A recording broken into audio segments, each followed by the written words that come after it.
Good afternoon, everybody. This is Steve Wilson from the Illinois State Water Survey, and you're on our webinar for the private well class on what well owners need to know about lead in drinking water. Today, the private well class, as you probably know, is sponsored, funded, and supported by the Rural Community Assistance Partnership through a grant from EPA, and we're a partner to them through the State Water Survey and the Illinois Water Resources Center, both at the University of Illinois. And we've developed the private well class materials for the lessons, and these webinars are part of that program. So thanks for attending today. Let me go through a few logistics here. This is part of a national program, as I mentioned, through RCAP. RCAP have staff on the ground throughout the country. There's other pieces of this project, like doing assessments of private wells for well owners and other things that RCAP are doing in the field. If you're interested, please let us know. We can get you that information. As I mentioned, this webinar follows our class, and it's meant to be support for the material that we provide through privatewellclass.org. And we are recording this webinar, as we do all of our webinars. And within a week, I'd say, usually probably by next Tuesday, Monday's a holiday, this will be up on our website and on YouTube, and our YouTube channel. And if you have questions today as we go through, many people asked questions when they registered, which we'll try to get to as many of those as we can.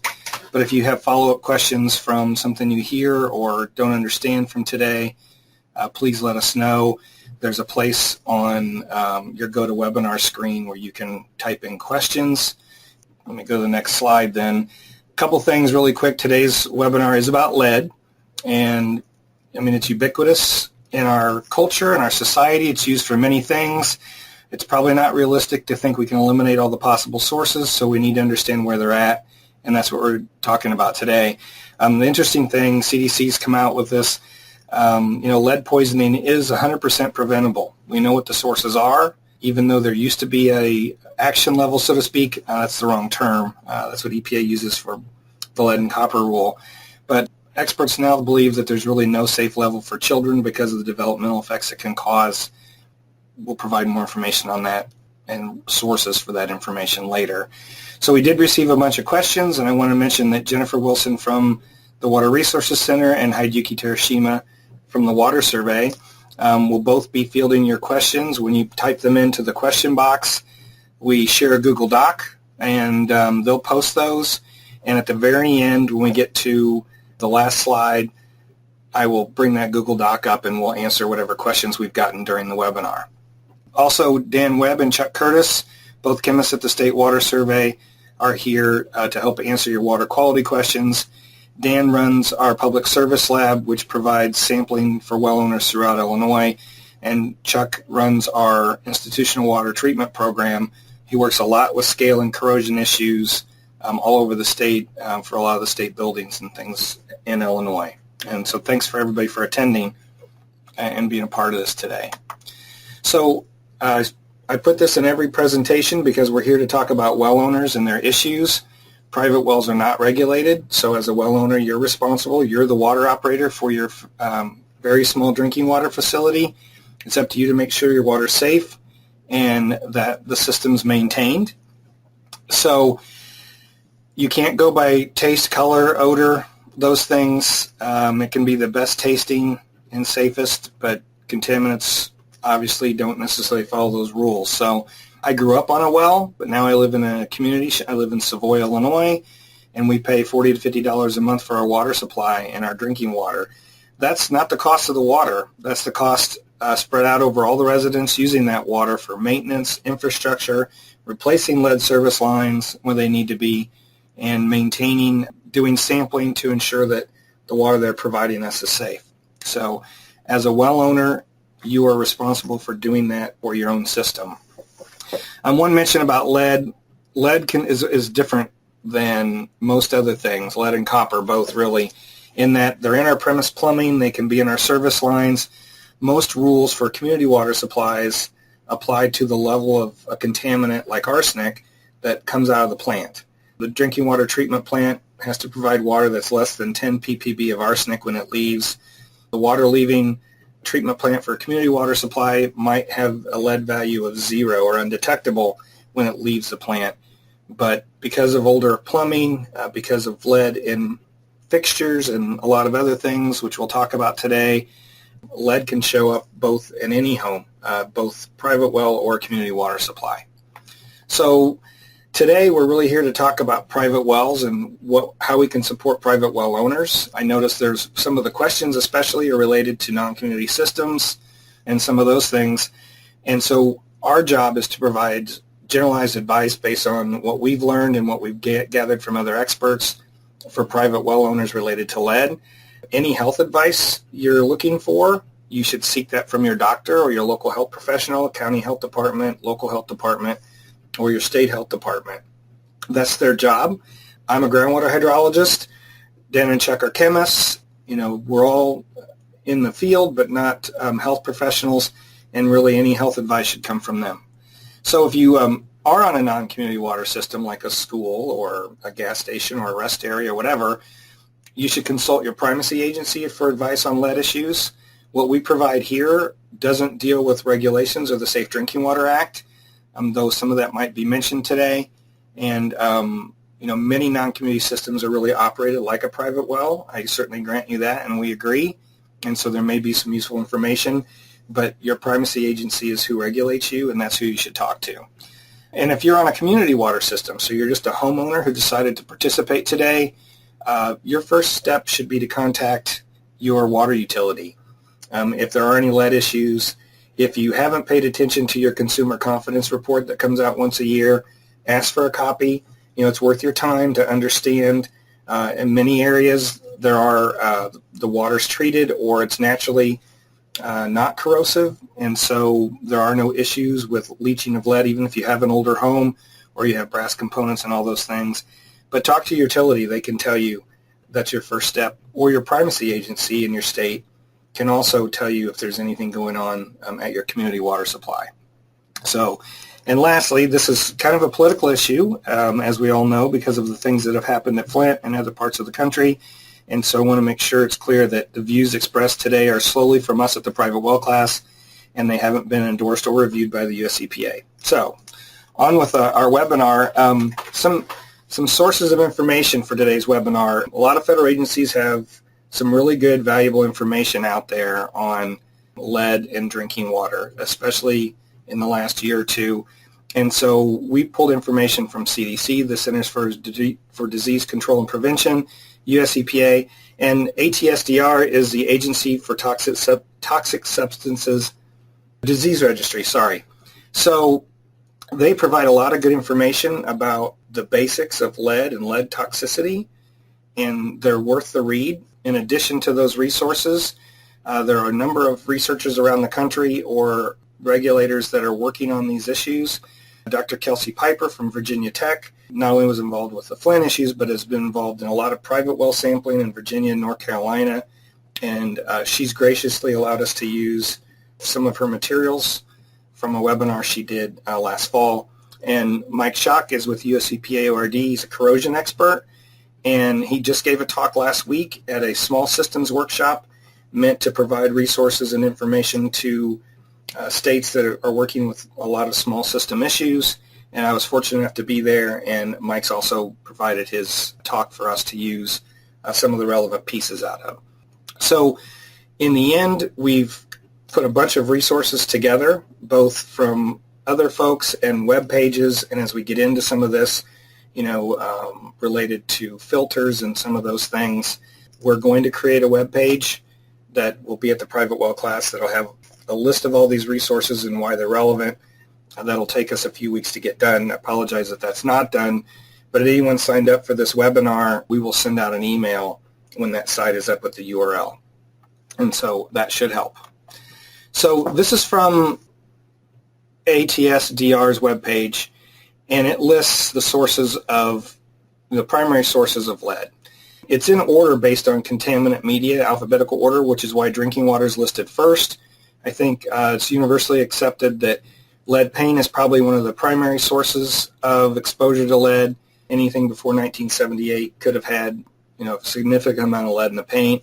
As that paint deteriorates and that dust gets in the air or on the ground or in your home, those things are a major source. And so this was just really, I wanted to put this here to show you that there are a lot of sources of lead. There's things we take for granted. When you go to the gas pump, what gas are you going to pick? Are you going to pick unleaded, unleaded plus, or unleaded premium? And that's due to the high lead or the lead that used to be in our gasoline, and that was changed, I think, in 1978. But it's things we just take for granted. And so I wanted to show this list just to give you an idea that there are a lot of things there. Fishing. I grew up in a rural area in Illinois, not too far from a small creek. I fished my entire life. And what my dad taught me was when you use a split shot, those little lead split shots when you're fishing, when you put that on a leader or you're taking it off a leader, most of the time you forget, you don't have a pliers with you, you use your teeth. And I can honestly say I've probably either put on or taken off literally hundreds of lead shots, split shots from fishing line, because I fish a lot and I still do. Some might say that explains a lot about me, but there's just a lot of places where lead is available. You don't realize it. Fishing's one of them. Hunting, a lot of lead shot, lead bullets, all those sorts of things. So it's a cumulative thing in our bodies, which is why it's so dangerous. And I just wanted to mention that there's probably a lot of sources we haven't considered that might have lead. This is the website for lead toxicity from the Agency for Toxic Substances and the Disease Registry. I point this out because there's an entire set of materials here. We're on the cover page, which you can see up on the left side is the top in the table of contents, so to speak, is the bolded one. I circled next section because this will walk you through each of these sections that are listed on the left. And again, lead poisoning is a wholly preventable disease as long as we understand what the sources are and take steps to eliminate those. And I point this out because I'm going to go to the next page here. When it says how to use this course, this is actually if you read the introduction here, it says the goal of case studies in environmental medicine is to increase a primary care provider's knowledge of hazardous substances in the environment and to aid in the evaluation of potentially exposed patients. This is a course. It's very well done. It's very basic. It walks through all of the things that are listed on the left here: patient education, biological fate, who's at risk, what the routes of exposure are. If you go through this entire thing, it's well worth your while. And this will be one of the links that we can provide. You could also Google it, lead toxicity, ATSDR, and it'll come up. And the point here is if you want to be informed about lead, there are some basic places you can start. This is one of them. And there might be a few things that you don't understand. Most of it you will. And it's very instructional. So, sources in drinking water. And I put up here as a subheading, a concern for all materials before 2014. Starting in 2014 or for brass in 2012, a new law has been passed that basically eliminates lead. It's not really lead-free, but the lead-free definition is 0.25% wetted surface. And there's been research already that shows that that does an effective job of eliminating lead exposure from corrosive water on these materials. But before that, the problem is lead wasn't banned until 1986. And so even though many places or many states stopped using straight lead pipes years before this, at least through the 30s to the 50s in some areas, you could have homes that were built with 100% lead pipes. And in addition to that, lead solder, which for copper pipes or anything that's soldered, are 50% lead and 50% tin until 1986. So those sources would leach and solubilize lead if they're exposed to corrosive water. In addition to lead pipes and lead solder, there's also brass fittings and fixtures. When you talk about being ubiquitous, there's no point in your water system where you don't find brass fixtures, really. Your pitless adapter, if you have a pitless in your well. Your pump has brass fittings. All of your fixtures on your hot water heater, on your bladder tank, they're just all along the process. Even with PVC plumbing, you could have brass connections connecting those because it's more sturdy, or they're for whatever reason. And when you have that brass is made of copper, zinc, and lead, and until 2012, as it says here, that could be as much as 8%, which was more than enough with corrosive water to cause lead to leach. It's interesting when you start really looking at all this information. It seems like lead is really easy to leach from these materials, even when they don't have very much in them. And so that's something to always remember. For instance, galvanized metal, which has got a coating of zinc and lead, it actually has, there's a standard for galvanizing that requires a minimum lead content. It's pretty low. I think, I know Dr. Piper mentioned in her presentation, I think it's around 1 to 2%. But even at that level, because all the coating's on the outside of the pipe, you could have enough lead leaching from that it causes problems. And the other part of galvanized metal is a lot of times iron scale forms on the inside, and that iron scale can sorb lead particulates or sorb lead onto it, and then through flushing or as those particulate pieces grow and that scale grows, some of it sloughs off or breaks off, and then you've got this slug of particulate that's very high in lead. So galvanized metal is used for well casings in some states. It's used for the drop pipe for the pump, so from the pump to the surface is all galvanized. Your premise plumbing can be galvanized, especially like in the 50s, a lot of galvanized pipe, and your fittings can be galvanized. So there's exposure everywhere with a private well, from all your piping to everything listed here. And so it's a concern depending on when it was manufactured and when your home was built and when your well was actually constructed. As an example, one of the things that we're doing as part of the private well project with RCAP is we're conducting assessments for private well owners at their request in some areas of the country. There's 6 RCAP regions. They're working in a number of states in each of their regions, and we did I did an assessment of a well owner here in Illinois. He had a copy of the actual data from his driller. Now, this isn't the well log that was filed for the state. This is actually an additional piece that the driller had on file, and he gave it to the well owner. And he asked, what's this mean, lead packer? And so when we looked it up, we found that even CDC has information about these lead packers that are used. This is a sand and gravel well. And so he found this too. Private wells more than 20 years old may contain lead in the packer element that's used to help seal the well above the well screen. So when you have a sand and gravel well that has a screen, in order to help protect the annulus, in case it should, which the annulus is the area between the outside of the well casing and the size of the borehole. So a driller may drill an 8-inch hole and put a 5-inch well in. So it's that little area, 1.5 inches on each side, that you fill with grout or clay or bentonite or concrete. That's the annulus. To help protect the screen from getting any water that might come down the annulus if it's not sealed properly, they put this lead packer that blocks it off. And so that helps ensure that the water coming in your well is coming through the screen from the formation where it's screened at whatever depth that is. And if that's lead, it's in direct contact with water all the time. And if it turns out that you're in an area, like we're going to talk about Virginia in a few minutes, that has a lot of corrosive water, then your well is going to be leaching that lead continuously. And depending on how often the well is used and how stagnant the water, how long it sits, it could be enough to make a difference. So you need to understand all the sources as a point here. I didn't know this until this happened a few months ago, that they even use lead packer. So we're all learning as we go in some respects here. So how does lead get in my water? Well, there's really 2 mechanisms. One is if you have corrosive water and you have an exposure mechanism like a pipe or anything that's exposed to that water that has lead in it, it can dissolve that lead, and then it goes in solution and comes out through your tap.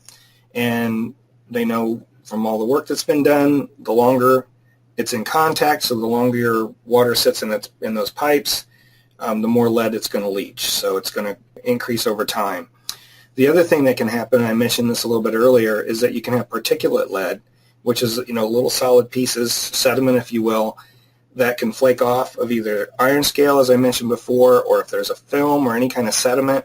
Also at joints where there might be, it might corrode over time and those sorts of things. So you can have, for instance, if you have a galvanized well pipe, it can be corroding and flake off, because of all the corrosion, flake off a piece of the galvanized outside edge, and then you've got this large chunk of particulate that's really high in lead. And so as particles move through the system, like sediment, they can even pick up lead if it's going through lead pipes and the chemistry is just right. So there's just a lot of ways that it can get in there and in your drinking water if there's a source. And I think that's the key. Two things.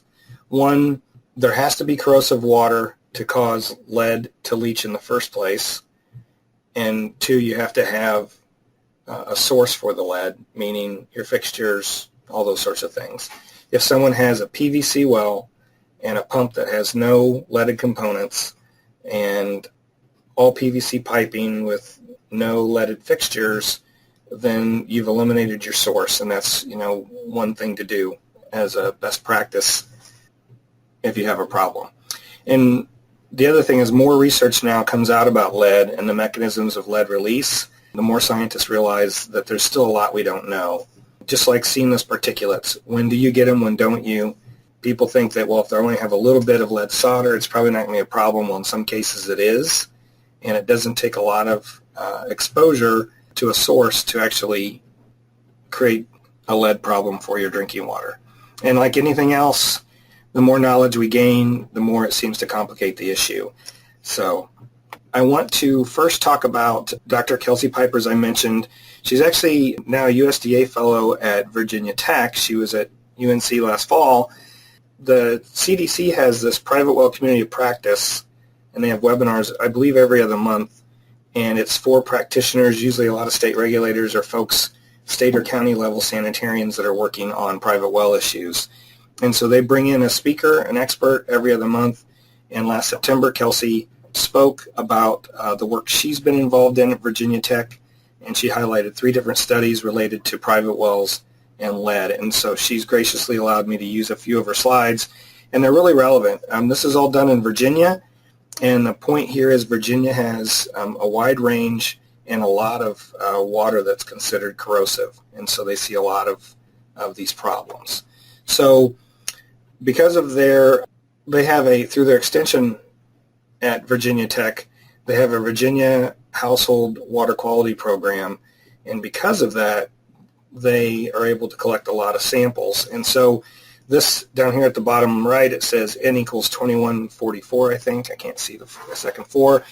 But they've collected that many samples, and 20% or 19% of those samples, the first draw sample where it said for 6 hours before they took a sample, had lead concentrations above 15 ppb.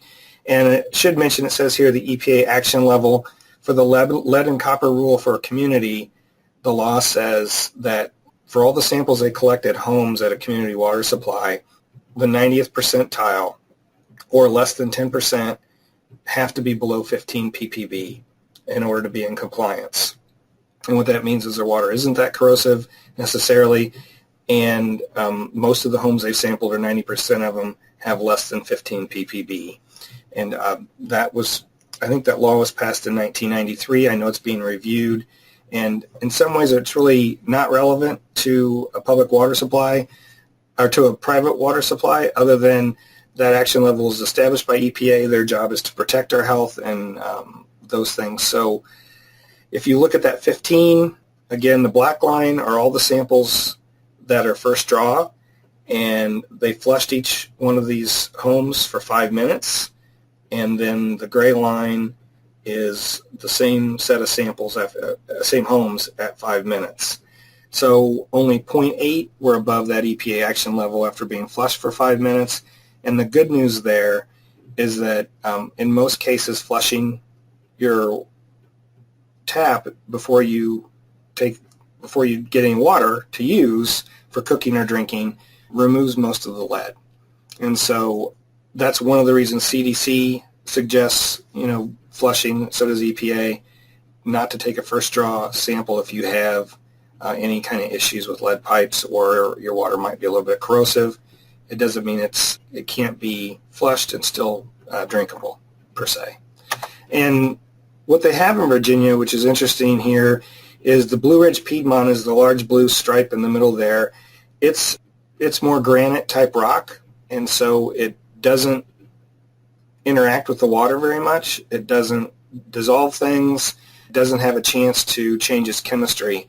So if it's already negative, or not negative, but corrosive, the pH is low, it's going to stay that way. Where in these other regions, along the coastal plain, it's sand and gravel, and over on the far west edge, it's more dolomite, I think, or limestone that does interact and causes solution channels. So you have some of the bedrock that's dissolving with the water, and that usually buffers or causes the pH to be a little higher and different. And so it's not surprising that the Piedmont region had higher lead than the other regions, just because of the way the geology works there. But what's interesting here is through this Virginia Household Water Quality Program, that they've sampled over 12,000 wells, at least for pH and alkalinity over 20 years. And that says here at the bottom from 1989 to 2009. And you can see the range of pH from less than 4 to greater than 10. Most of the samples fall between 8.5 and, say, 5.5. But that's still a pretty big range. I know Dan Webb has told me before that the groundwater in Illinois is always between 7.5 and I think 8.5 or something like that, which, the low pH is usually where you have an issue with water being more corrosive. It's more acidic. There are other things that can cause those issues, but it's one good indicator of where you might have a problem. And so Virginia has a significant issue, partly because of where their water quality lies. And this is all Kelsey's work. And so one of the interesting things they found, they went back and sampled 15 homes that initially had very high lead levels. And they wanted to look at what happens over time. So for some of these systems, they flushed and collected samples every couple of minutes over, here it says flushing systems for over 45 minutes, and they still saw lead above the detection limit was 1. And so you can see in that box, they found lead with copper and zinc, so they believe the source is brass, but 2 to 5, 2 to 7 ppb, let's say. And that's certainly below the EPA action level, but it's still, you want it to be lower than background or below detection limit if possible. And so what that told them is that that's got to be happening within the well, and it's not in the groundwater. So it's the components in the well that are causing this issue. And this one system with the arrow had an acid neutralizer, which in theory would make the water more basic and not allow it to leach as much lead. But if that neutralizer was at the surface and the corrosion was occurring in the well, then you already have lead in the water. So it's pretty interesting. As I said from the previous slide, flushing for 5 minutes helped almost everyone involved in their study with over 2,000 samples, but in every case it's not the case, and so you need to be aware. The other thing they found out of those 15 homes is that when they looked at whether the lead was soluble or it was a particulate, in these two cases they had these slugs of particulate either close to the beginning or in one case after the water had ran quite a while where it's coming from the well. And so that means that particulates are sloughing off, or there's scale that has absorbed lead. And you can see here that for the one case they've determined because of the tin that it's probably solder, and for the other case it's probably brass fittings down on the pump in all likelihood. So the issue with Virginia, though, I'm going to go back because I thought that was, I had one more here. The issue with Virginia is they see a lot more lead in some of these wells because they either use galvanized pipe for the casing or they have drop pipe that's galvanized. And I know Dr. Piper mentioned in her webinar that in some cases Well, they use PVC drop pipe where they can, but if it's more than 600 feet, then they use galvanized steel because of the weight and being able to hold itself and not crack and being structurally sound. And so if you have 600 feet or more of galvanized pipe and it's exposed to water that might be corrosive, you can imagine that's a lot of exposure area, and so you're going to see measurable lead in all likelihood. And so what can you do, and how do you know if you're at risk? Well, you really need to understand your system. So a lot of the things we talk about in the class is, do you have a well log? Do you know how old your home is? Find out those things so you can get an idea. A lot of homes in the 50s use galvanized pipe for their premise plumbing, for instance, at least in Illinois. So talk to your well driller if you can. Find out what your pump's made of, if you have a pitless adapter, if you're in a northern part of the country, what kind of fittings it has, and understand what your premise plumbing is. And again, you might say, well, I've got PVC pipes, but many times you've got some brass fixtures or fittings that go along with that. And if they're older, especially before 1986, then they could have up to 8% lead, I believe. And so you need to understand, first of all, what your sources might be in order to then determine what you might be able to do about it. So inspect your system. Do you see brass fittings? Do you see galvanized pipes? All those sorts of things. Make a list, and then you can talk to somebody. But you need to know what your plumbing is. And if you have any treatment, what exactly does it do? I think there's some evidence, and Dan or Chuck might be able to address this later, that even a water softener is going to make your water a little more corrosive. And if you have a continuous chlorinator, chloride can certainly make your water a little more corrosive. Not that having one means your water is corrosive, but if it already is a little corrosive, it might make it more. And so that's a thing for Dan or Chuck to discuss later. Secondly, then, sample your water. And you can, what we recommend, and I'll go through this in a minute, what we recommend sampling for gives you all the parameters you need to have someone look at how corrosive your water might be. Obviously, pH is one of the main things that determines corrosivity, but also alkalinity and chloride, and there's some other things that also can affect corrosion potential. And the bottom line is, you think, pH is 7 is neutral. Above that, it's not acidic. It's, below is where you start seeing problems. But even pH over 7 water can be corrosive with the right chemistry.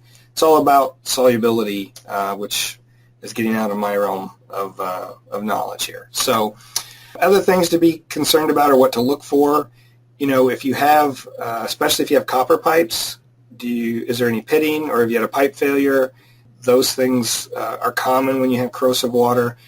I know in Dr. Piper's study, one of the things they asked well owners was about metallic taste and staining. And when you have those things, a lot of times it's because of the taste of copper, I think, and, for instance, gives that metallic taste. But it's also indicative then of lead solder issues or brass issues. It means the water is leaching that material and you need to have it checked out. Again, it also really depends on where you live. Even in Virginia, there's significant issues in some areas and not others. We're fortunate, I think, in Illinois that we certainly have water that can be corrosive, but most of our groundwater pH is generally over 7.5, and so that kind of buffers where we might have those problems. And so the important thing is to understand your chemistry or talk to someone who's qualified that can give you that information. So I'm going to go through a few slides about basic sampling, not just for lead, but what we recommend to well owners so that they have an idea of their water chemistry. And so you really should test your well annually or anytime it's been opened, or if you notice something different about it. And the testing annually is just for coliform and nitrate, and that's because those things are indicators of a pathway into your well, not necessarily a health risk on their own, but you shouldn't have either of those at any significant level in your well, and if you do, then it indicates there might be a pathway into your well from the surface, and that's always a risk, not necessarily for lead, but for other contaminants that might be able to get into your well. And so what do you test for? It's really different in every situation. Some parts of the country have uranium, some have arsenic, some have, even in Rhode Island, they've got a lot of beryllium. And so if you're in one of those areas, you need to test for those things. And what it comes down to is you need to know the depth of your well and what formation it's coming from. Then talk to your county or state health department or your water resource agency. They can tell you if you have one of those, something to be concerned about in your area. And for instance, in Tazewell County in Illinois, we have we have arsenic in some cases. And so if you called the Tazewell County Health Department and asked their environmental health folks, they would say you should probably include arsenic in your sampling, where some states have no arsenic whatsoever. So, and again, you're sampling for bacteria and nitrate annually because they indicate a pathway in your well. So here's what we suggest. And this is a general list. Again, you would add anything else like uranium or beryllium, depending on the area you're in, and that might have those things. But annually for coliform and nitrate, and then every 3 to 5 years for this list of things here. And what that does is it gives you a good idea of what your chemistry is. So for instance, fluoride. Fluoride, community water supplies add fluoride to their water to a certain level because it's proven to be a big saver for people's teeth. But it can occur at levels that are dangerous and too high. But even so, if you have fluoride in your water, 5 years from now, the fluoride should be fairly close to the same level. Same with arsenic. If your arsenic is at, even 8 ppb, in 5 years you sample again, it should be fairly close to that same level. It's not going to be 200. And that gives you an idea if some of these things start to change, TDS or, your pH, if they change over time, then there might be something going on with your well that's causing that to happen. And so it's just a way to have a good understanding of what your water quality is and make sure it should be consistent. Honestly, it should be boring. Your results every 5 years should be very similar to the 5 years before, but then again, zinc and cadmium and lead and iron and lead are for looking at your piping and some of those issues.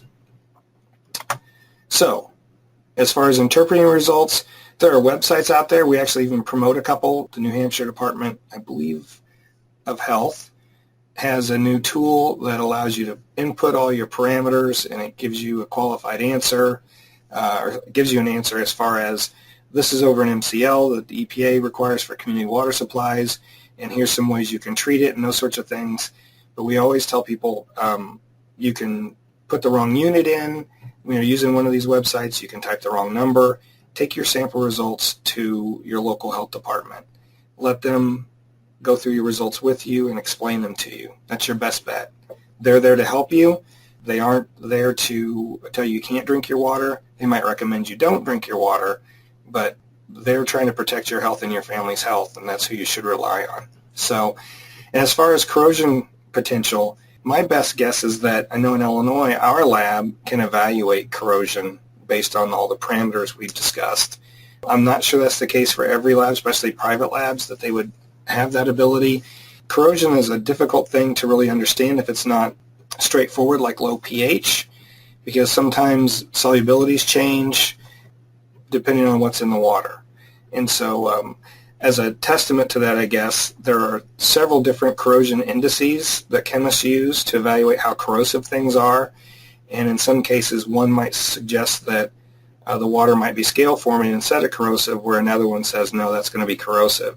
So it's kind of a judgment and a professional call, and you need to find the right person to evaluate that for you.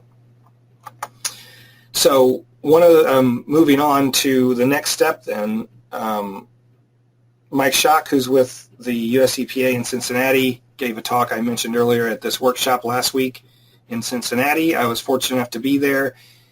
They're looking really at Flint and the issues there, and so they just gave this talk on point of use devices. So, and these are all carbon filters, and they're testing them to see how they work based on what they're supposed to do, what they're certified to do for lead removal. And the key point here is those certified under the NSF, National Sanitation Foundation, and ANSI Standard 53, which is a agreed upon standard that every filter has to perform to in order to get that certification, were effective at lead removal, even at concentrations well above those for certification. I'll go through some of the data he has here. If you are considering treatment, there are a lot of lead removal type devices out there, both carbon filters, activated carbon, also RO, and there's some others. And that will be on our resources page, links to all that information in the end.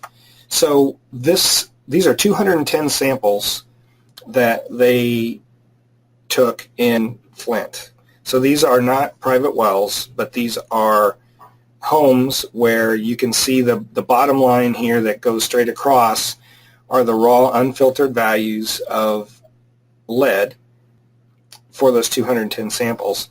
And the EPA, well, the FDA bottled water standard is 10, and you can see I think they drew a line at 5 there as well. I might have that wrong. It might be that the bottled water standard's 5. Either way, you can see the bottom line is where the unfiltered samples fell, and then either using used filters that were already in use or new filters, you can see all the results coming out of those filters. And it's a log scale on the bottom, so most were under 1. Some of the used filters were 2 to 5 ppb, but they did a really great job. And so they also tested these at much higher levels than the standard. And so I think the NSF standard is to drop it below 10 to be certified as NSF ANSI standard 53. I'm pretty sure that's correct. Somebody can probably let me know that's on the call if that's not true. So, the filters worked, and they also worked at higher levels. So that's good news. These are mostly things that go on your kitchen tap or under your sink. And so, yeah, they found out a lot about those. And so what they recommended at the end of their talk is that, make sure you use a filter that's certified under NSF or ANSI standard 53. And if you just Google that, if you look on either the NSF webpage or the Water Quality Association's webpage for listings, there are literally a boatload of filters that are either activated carbon or some are RO or distillation. And if you aren't using their webpage to pick what type of filter you might want, if you go to the store, hardware store, or some of those places where they might sell those, just be sure you read the label carefully.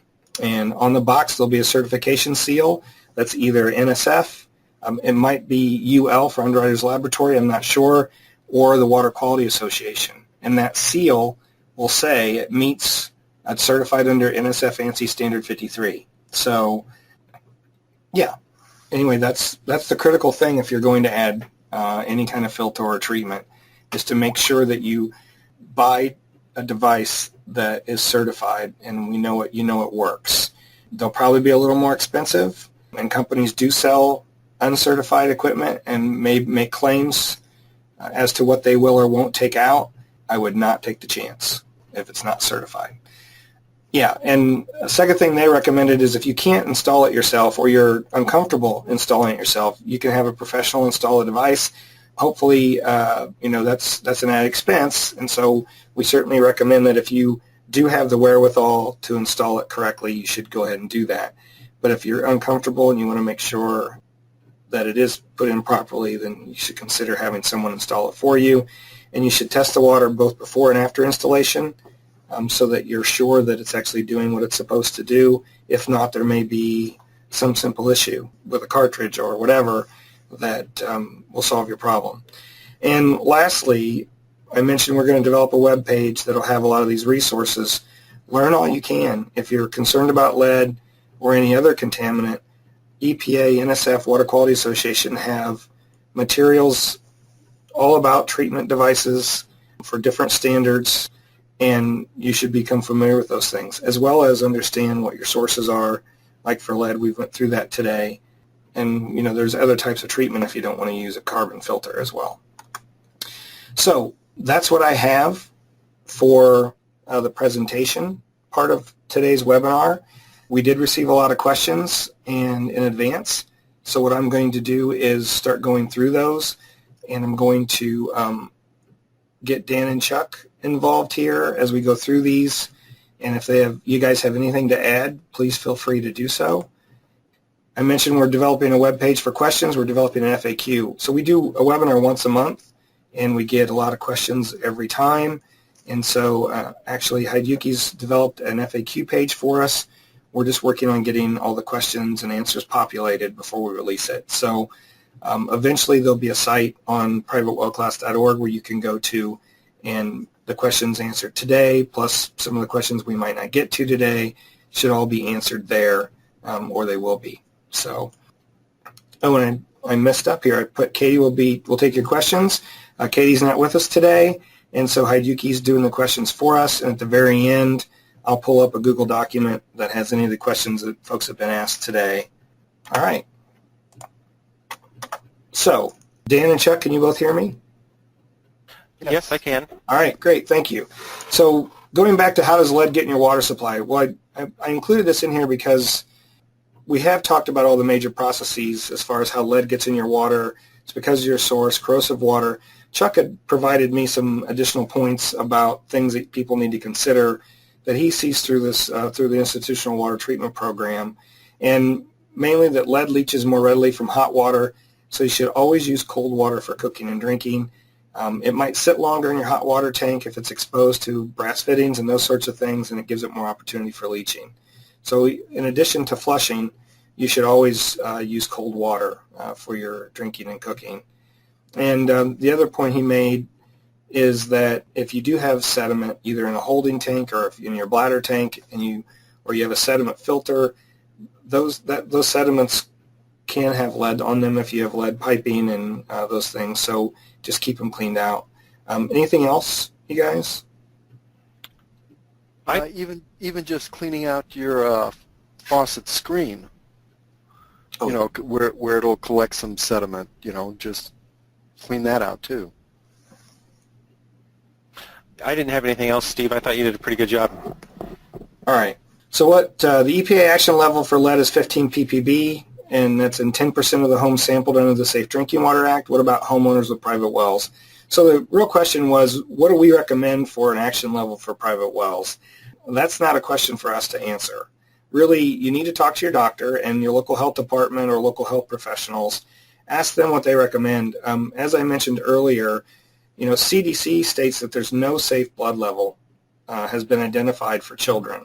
So if you have kids or kids are going to be drinking your water, you really need to try to completely eliminate exposure to lead for their sake, basically.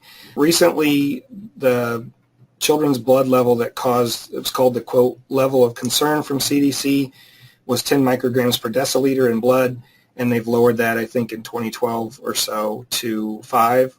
I might have those dates wrong, but recently.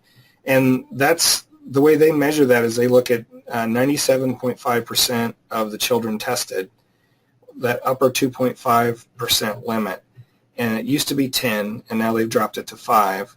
And so we're not necessarily seeing a reduction in blood lead levels in children. So, and going back to the ATSDR's webpage, as far as health effects, someone had asked, well, we're a retired couple and we don't have any kids around. Do we really need to be worried about lead? You know, if it's very high at all, lead can damage your brain, your kidneys, causes higher blood pressure. There's a whole list of things on their website.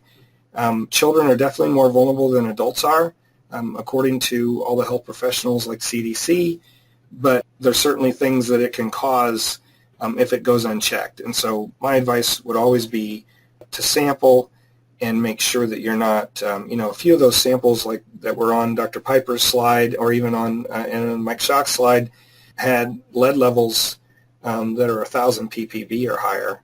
And, you know, really high lead can even cause death, I believe. So what percent? Go ahead. Let me just add, yeah. I'm a recent grandparent. And so if you go, well, I'm old and I don't have to worry about lead, you know, grandkids and other people will be coming over. So, right. You know, think of them too. Yeah. When we were doing a lot of pesticide work back in the 90s, looking at all the pesticides in private wells here in Illinois, many times I was dealing with an older farmer who said, why do I need to worry about this? And if I said, do you have grandkids? That's usually all it took, because you want to protect your family. And so, yeah, in a lot of cases you don't realize there's a lot of other people that could be affected besides yourself. So what percentage of lead exposure comes from drinking water? So EPA's website estimates that to be about 20%. For infants using formula, they say that jumps to 40 to 60%. And I guess on another PDF that they have that said for children who, aren't using a bottle anymore, they estimate between 10 and 20%. So there's certainly other pathways, and we already know that, especially if it's an older home. But again, there's no safe level of lead for children, so you should eliminate every path of exposure you can and you know of. So it doesn't make sense. And if you have really corrosive water, even though it's only 10 to 20%, that really doesn't hold true if you have water that's high in lead. Then that might be most of their exposure. So as far as how long should you flush, the Dr. Piper slide earlier showed that they let it flush for 5 minutes, and that was plenty of time. It went from 19% to 0.8% that were above the lead action level. And in CDC's Healthy Housing Manual, it says 2 minutes. So flushing any amount is probably helpful. I know Kelsey pointed out that how many people are going to sit and let their water run for 5 minutes? It doesn't seem that practical a lot of times, and I agree. But at the same time, by doing so, you're likely reducing your exposure. And those things do depend how much piping there is, how big your pressure tank is. So it just kind of depends, but some flushing is certainly good. Hey, Steve. Yeah. Can I just throw a little point in there? Another thing that people should consider is just how the water's used during the day. If you're using the water, showers and toilets and stuff, it'll help flush some of the pipes. Not directly at your drinking water tap, but if a lot of people are drinking and you're using it quickly, if it doesn't sit around the pipes for a long time, it won't be as much of a problem. Right. All right. Thanks, Dan. And I think another key is just getting your water tested so you know what you have. You may not need to flush your pipes for 5 minutes. You may test your water and go, hey, everything is just fine. So that's a key too, is knowing what you've got. Certainly, and I assumed when this question came up that it meant they know they have an issue. But right. If you if you have scale forming water and you've got a nice scale on the inside of your pipes that's protecting your water from the lead and it's not corrosive at all, then this isn't going to be an issue for you. That's very true. Is there affordable home corrosion control? So I wanted to mention that, I brought up earlier about filters and things at your tap that'll take lead out that's already leached into your water. But what a community water supply does is if they have issues with corrosive water, they treat the water at the plant to make it less corrosive. So they add phosphate or something else to raise the pH or basically reduce the corrosivity so that when it gets to your home, on a community water supply, it's not likely to leach lead if you have lead pipes. So you obviously don't have that option. You're taking the source water you have as a private well owner. And we found on Penn State Extension's website, there are acid-neutralizing filters that can be installed to reduce corrosivity by adding calcium and increasing the pH. Our folks here found that it does increase the hardness, but these cost between $700 and $1,000 on Amazon.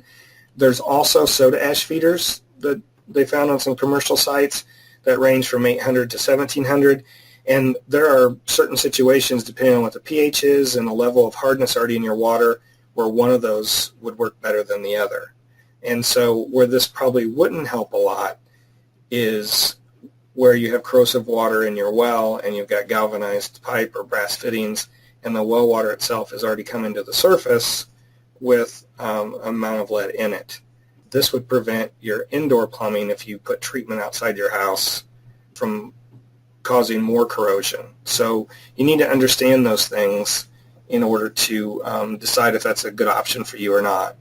And it may be that you just have lead pipes in an old home. There's a lot of people like to buy a 100-year-old home because it's, kind of neat and big and all those things. but you're also getting 100-year-old technology and health laws and all those things. So you just need to be careful with what you're doing and understand where you're at. Anything else, guys? I keep forgetting. No, I think that was good, Steve.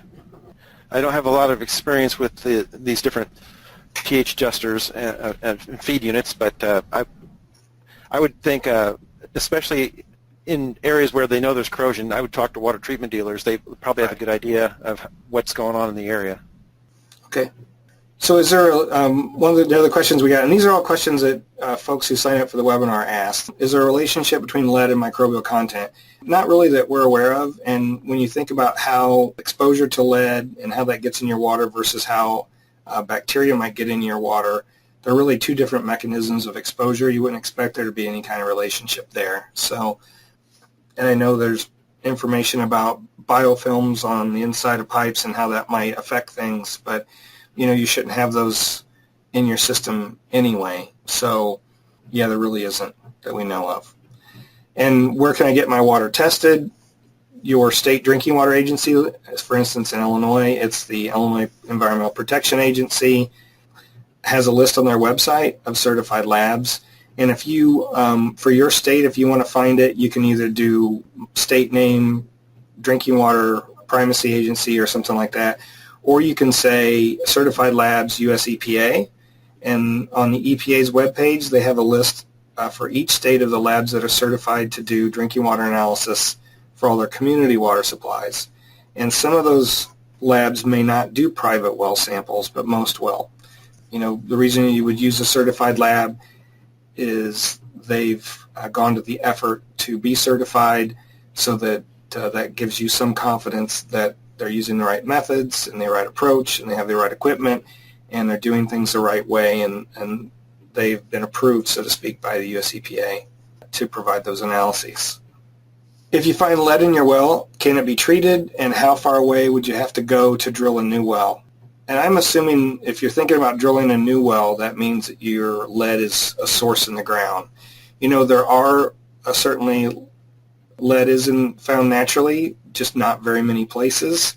I know we do have one place in Illinois where there's a lead mine, and so I imagine in that area, it's not something that I've dealt with. But it's really not likely that the water itself is coming into the well containing lead, but that's the first thing to determine, because if that is the case, then you'd want to get your county and maybe your state well agency or even like your state geological survey involved and ask them what they suggest. It's more likely that it's corrosive water and it's pump or well or pipe materials in the well that are causing the source. If you've sampled your well before any kind of going through the house and it's come up with lead in it. But that's the first thing to determine. And then, we've explained, I think, how to go from there as far as if it is because of components. So, do county health departments have the funding to test for lead on an as-requested basis? I think it'd be great if they could. Unfortunately, the reason that you're on your own as a private well owner is because private wells aren't regulated throughout most of the country. And because they're not regulated, they're not a priority for state funding. So in many states, the county health departments don't get any funding for a private well program, even if they want to have one. So I know in Illinois, if you have someone get sick or they're identified, for instance, you had one of your kids tested and they had high blood lead levels, then you could go to your county and say, I'm concerned it's my drinking water, and they would sample your well here in Illinois. But it's not, unless they have some kind of grant, and I know CDC's been really generous in the last few years funding counties all over the country or states to provide some of those services. But yeah, it's a county by county basis in that respect. And you'd have to talk to your county to find out if they had that ability. And I would say in general, most do not. Without a health risk, they're going to expect you to do some of this testing on your own. Dan? Hey, Steve. Yeah. Oh, I was just could I mention here about the testing the Public Service Laboratory does? Oh, sure. We're not a certified laboratory, but we do put a lot of effort into running a quality testing program. We use a lot of the same methods, and we run a strict quality control program. But we do test for lead for people in private wells, and actually a lot of other parameters for people in private wells. We have about 35 things we do. Additionally, our services aren't for people with untreated water, but lead is an exception. We do offer lead testing for people on municipal supplies. So I just thought I'd point that out. And they can search for Public Service Laboratory, Illinois, and find out more information. All right. That's also, I'm sorry, that's also only for Illinois residents. Right. And we're unique. There's several other states that have university labs. We talk about this among Texas A&M. Their extension program has a private well program where they do workshops around the state for private well owners and do testing. So does Virginia, which is where some of these samples that Dr. Piper was using came from. And in those cases, many of these university labs used to be certified by EPA. And I would say it's about 15 years ago or so, they changed the requirements, and it made it, basically we were priced out of the business, so to speak, of being certified. It was going to take too many people and cost too much money for us to remain certified. So even though we're not a certified lab here at the University of Illinois at our public service lab at the Water Survey, we follow all the same protocols, all the same QA. I know as a research scientist, I use our lab for a lot of the sampling that I do and that we give well owners in Illinois when that's the case. So they're usually they're reliable. So, okay. So I think this is a good question because I had this thought in my head a bunch of times when I first started working on some of these issues. Can lead joints and plumbing really produce enough lead to matter? You think about the case where you have PVC pipe and maybe a brass fitting here or there. You wouldn't expect there to be enough source and enough interaction to actually cause lead issues. But, based on what Dr. Piper's done, some of the PVC pipes in Virginia were homes that had PVC but had brass fittings, and they still had high levels of lead in their tap water. So depending on the chemistry and those things and how long they might be exposed, it certainly does show. And even the one graph I showed from her presentation, I expected it to be galvanized pipe that was causing those low levels after 45 minutes of flushing, but it wasn't. It's brass components in with the pitless and the pump and that sort of thing. So it doesn't take a lot. And that's what I alluded to earlier. For some reason, it seems like it doesn't take much exposure to have lead actually get into your drinking water. So it's, I don't know what the right term there would be, but it certainly seems like if it's there, it's going to leach if you have corrosive water. So it's just my take on it. I'd be sure, especially if you have children.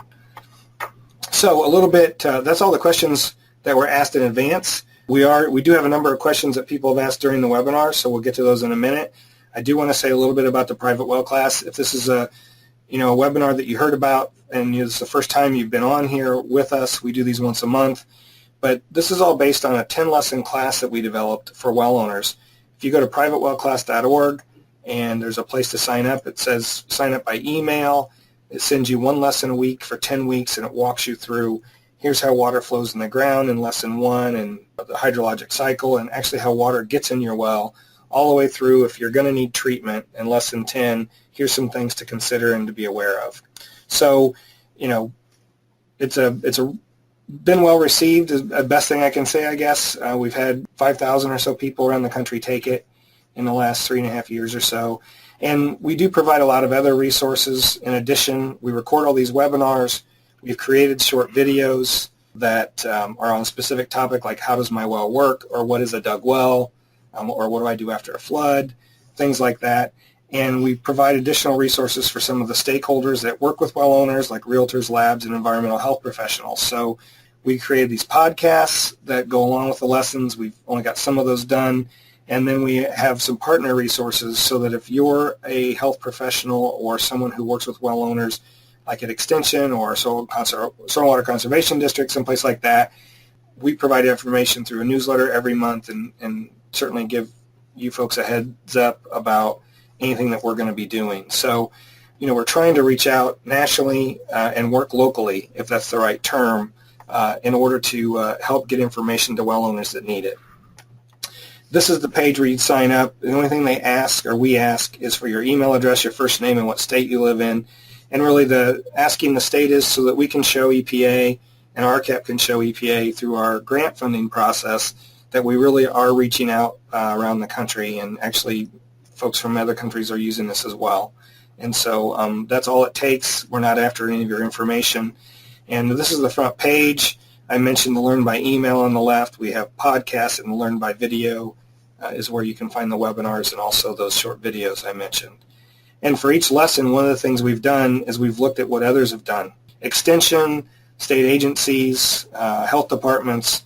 And so for each lesson, we provide a series of clickable links to other people's information so that if there's a concept we didn't cover very thoroughly or the way it was written didn't quite make sense to you, you can go to some of these other resources and pull up that information, and maybe that will help you understand that concept or whatever. So, and there's just a lot of good information out there that you might not be aware of because it's from another state. Like under groundwater and well contamination, Michigan has a lot of flowing wells. So a number of years ago, they decided they were losing 28 million gallons a day of groundwater to the surface because of flowing wells. So they they passed a law and created a program to cap those, and you're required to cap your flowing well. And so they've got a flowing well handbook that tells you anything you want to know if you've got a flowing well. And they occur in many states, but not to the extent that they do in Michigan. So it's really helpful, that type of information. And our goal overall, and I throw this out every time too, is as someone who's working with well owners, I want you to understand why your well is important, so that you understand how it works and how you can help protect yourself from risk. And that's the goal of our overall program, and all this stuff all goes together, so to speak. So it's really all about being aware and understanding not only your well log, but your plumbing components and where your water's coming from as far as natural occurring contaminants and those sorts of things. And also by taking this class, you'll have enough knowledge and theory that you can ask better questions when you go to your public health professional or to your state agency and those folks. So, and lastly, you should sample your well. We know that probably much less than half the people in the country that have a private well have ever sampled their well. And just for peace of mind and raising your family, it's worthwhile to understand what your water quality is and what might be going on there. So I'm going to move over to the questions that we've got in our Google Doc, and it looks like there's several. First of all, though, I want to thank Dr. Piper from Virginia Tech for her slides and all the support she's given. We get the chance to talk a lot about issues. She's done a lot of good work looking at especially lead and corrosion and some of those things. And Mike Schock, who's with US EPA Office of Research and Development in Cincinnati. Mike's a corrosion expert and knows a lot of stuff, and he's someone we can always rely on. And in addition to Dan and Chuck, who are on the call, Kay Surratt from our chemistry group and Walt Kelly, who is my boss, head of the groundwater section, all helped to answer some of the questions you all asked in advance so we could be prepared for today. So if there's anything else that you need from us or you have other questions that don't get answered, I wanted just to remind everybody that on our webpage there's a link here to info@privatewellclass.org. That's an email address that'll come directly back to us, and feel free to let us know what you think and provide if we have anything else that we can provide for you. So I'm going to pull up, I'm going to make this full screen. And Dan, can you guys see that okay? Yes, we can see it. Okay. Yes, I can see it. I can make this a little larger probably if I move this thing down. I'm going to do that real quick. I meant to do that earlier. Okay. So will this presentation be available as a recording or slide deck? Yes. We record every webinar. This one's being recorded. We need to go in and clean it up a little bit. I started the recording about 10 minutes before we started, that sort of thing. But it'll likely be up by early to mid next week, and it'll be the full presentation as a video. So, and I'm going to let Dan and or Chuck answer question 2. What is corrosive aggressive water? It is water that is sometimes lacking in something, and so it will dissolve the metal, whatever it is. Sometimes you could have high There's various indices which are just entering the components that are in your water, and then they figure out, is this going to be scale forming? Is this going to be corrosive? Is it going to lay some scale down that will be protective of the pipe, or will it be aggressive and take some of the metal from the pipe? And the different indices address different components that are in your water. Usually, from the chemistry side, or I don't know if this is totally applicable. I don't want to really get into chemistry too much, but it usually involves oxidation and reduction reactions, where the metal oxidizes and something else. Yeah, the metal oxidizes and something else causes a different cathode reaction. The metal will dissolve into solution. Yeah, we don't have space here to get too much into the that's chemistry really a behind good it. answer. It's about how soluble the metal is, how the water attacks it, so to speak. So if it can solubilize those metals, then it's aggressive and corrosive. There are different parameters that can help, like Chuck was mentioning. There's these a couple of different or several different indices that have different things in them. Dissolved solids is another important factor. Steve had mentioned several of these things earlier. Part of it depends. A big factor is if there's you'll see a lot of comparisons to the potential to produce a scale. And the scale, if a scale forms, it can help protect against corrosion. It doesn't necessarily mean it'll happen, but calcium carbonate can precipitate out, and a lot of the water chemistry deals with calcium carbonate scale, things like that. And basically, if pH is low, it tends to be more corrosive. The things that tend to have a lot of calcium and carbonates tend to not be corrosive. The carbonates are, alkalinity is a measure of carbonates, so the higher alkalinity, it tends to be less corrosive. Temperature, warm, like Chuck I think mentioned earlier, you don't want to use a warm water if you're concerned about lead. But dissolved solids and chlorides and sulfates, those things, if they raise, higher levels of those will increase rates of corrosion. Really, a lot of time, one good model compares dissolved solids to alkalinity. Yeah, you said if you want to learn more about that particular thing and want to talk to Dan or Chuck, you can send us an email, because we're going to get, it's easy to get in the weed. Really, it's a measure of whether, the water will react with the metal or not. And so let's move on. And it can be a long conversation. It sure could, and it could be really convoluted. So this next question is about, you notice that they did 5 minutes in the one study, and they've heard 30 to 60 seconds. Really what you want to do is you're trying to flush out any water that might have been sitting in your pipes that's in contact with lead, brass, galvanized pipe, whatever. So understanding how fast the water's traveling, how much there is. There's a number of slides that Kelsey had put up where she, in her presentation last year, showing how many bottles it takes to get, based on the size of the pipe and all those things, to understand if they take every ounce of water that comes out of that tap, how long do they need to run it before they're actually getting water that's from outside the house. I didn't go into all that detail, but they use 5 minutes. That's more than enough time. And as far as 30 or 60 seconds, it could be. I'd let it run for at least a few minutes just to, if you have those issues. And again, first thing you need to do is determine what your sources are. If you have those things, your home's older, do you have lead pipes or galvanized pipe, or do you have brass fittings, all that stuff, copper pipe and lead solder, and then get your water tested. And so you may not need to flush it at all. And a lot of folks don't have to flush their water at all, and don't, because their water isn't corrosive. So that's really the first place to go. Can you provide a link to the water quality evaluation webpage a few slides before EPA's recommendation slide? If you're talking about Dr. Piper's presentation about Virginia, then I don't have that as on a web page. CDC has this community of practice for folks who are interested in private wells. It's called the Private Well Community Practice. I did reach out to them about mentioning more about that for anyone who might be a sanitarian or a state regulator who might be interested. Unfortunately, the person who runs that program is not in the office, and because I waited till yesterday to reach out to them. But if it turns out that that information is available online, we'll include it in our resources page after they do get back to me. Or if you send me an email, I can get you in contact with those folks directly.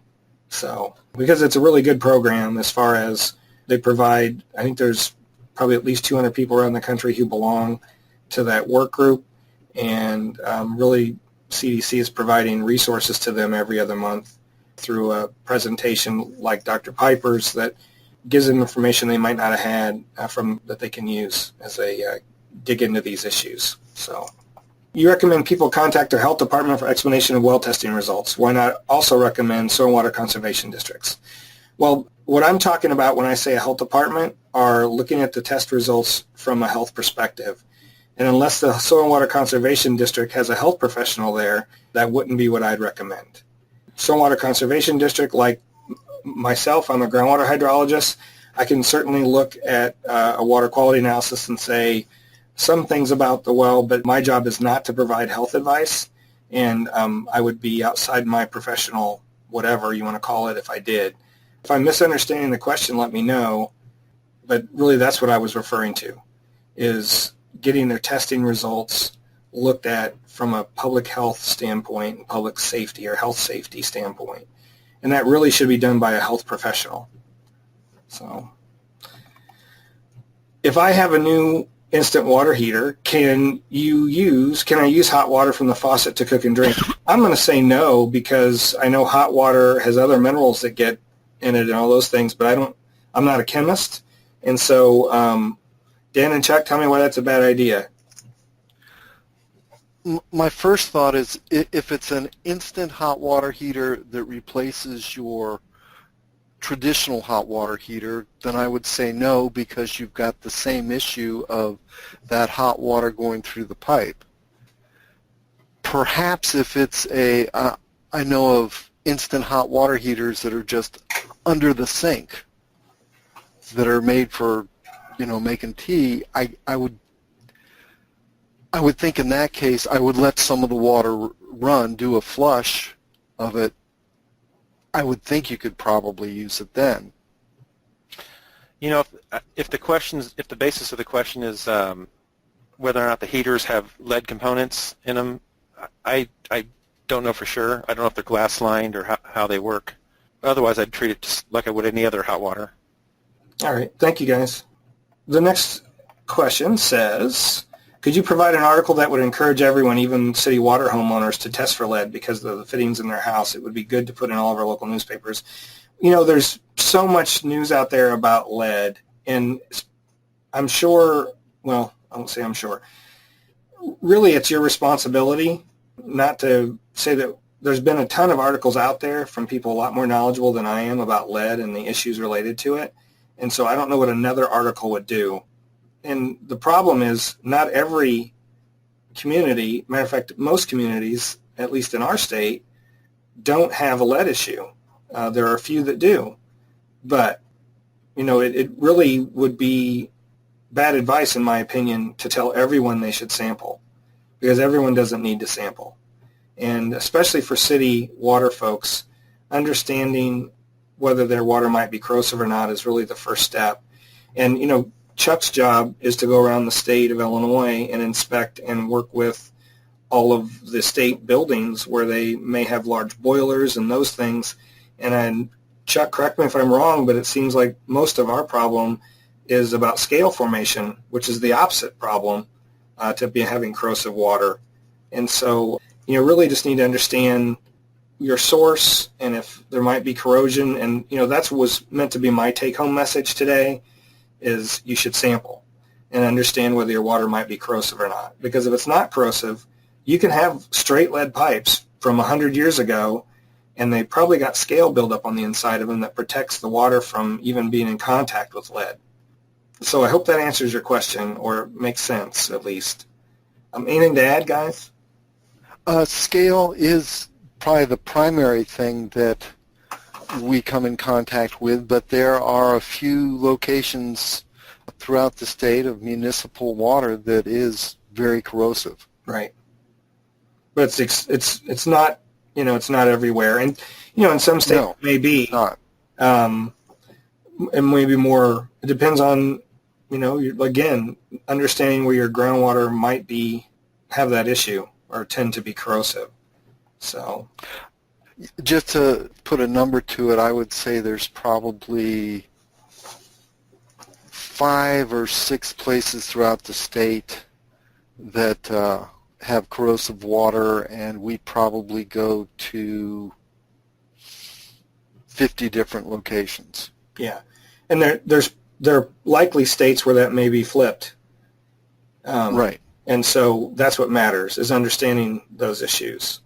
And you should be able to, in most states, or you can go to their state agency's website and look at the water quality results for all the community water supplies in the state. And, that's, or if you just call even your state primacy agency, they can tell you who might have lead issues and how prevalent they are in your area. That's where I would start. So I'm assuming IEHA is the Illinois Environmental Health Association, and certainly I've been to that's who it is, or if it's Iowa or Indiana or wherever, just send us an email. And we also, we could certainly help you out. That's our job.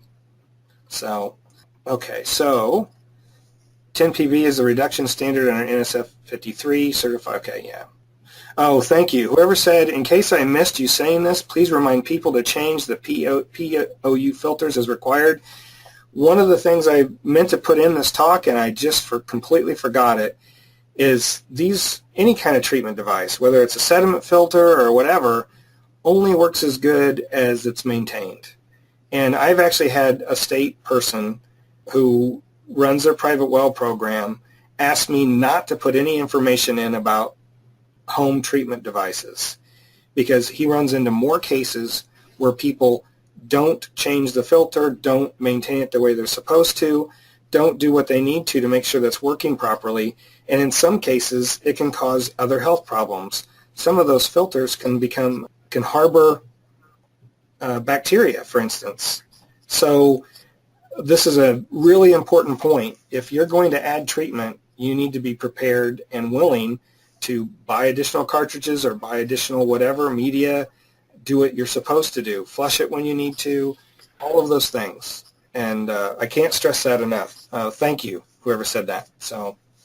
And you can all read this, but someone mentioned you can also run your hose outside to irrigate. It depends, I would say there, unless your hose runs through your entire system. I know many homes have an outside spigot that doesn't run through their inside plumbing. It is connected separately, or it only connects right inside the house and then comes back out through another spot in the foundation. So it's not going through the bladder tank necessarily, and the pump just kicks on, or it's not going through a lot of the premise plumbing. So you need to be sure that when you're flushing a pipe, that you're flushing the pipe where you're going to pull the water to drink. And I think the information that Dr. Piper had where it said first draw sample, that means that water's been sitting, so there's water right inside that tap that's been there for 6 hours, and you collect a 100 milliliter bottle. So that water is only in the first few feet from the tap. And so you need to flush all of that in order to be sure that you're flushing the lines, because, you have brass fittings right at your tap and things like that. So, okay, so lead packers were used in Minnesota wells to seal a well screen to a well casing on the inside of the well casing. The packer is threaded to the well screen, and the packer and screen assembly is pushed down. Seals made. Okay. So in other words, I might have had this wrong all along, and it's not a packer like a traditional packer that would seal off a formation. It's a packer that's just used to connect the screen to the pipe. Yeah, well, if that's the case, thank you. I'll have to look into that, and I was not aware. So I guess from the standpoint of being in contact with the well water, it's the same effect. But, yeah, I apologize if I have that wrong. So, okay. I think that's all we have. I certainly appreciate everybody's time. It's 2:30, so Central Time. If you have any additional questions, again, our email address is info@privatewellclass.org. And thank you for attending.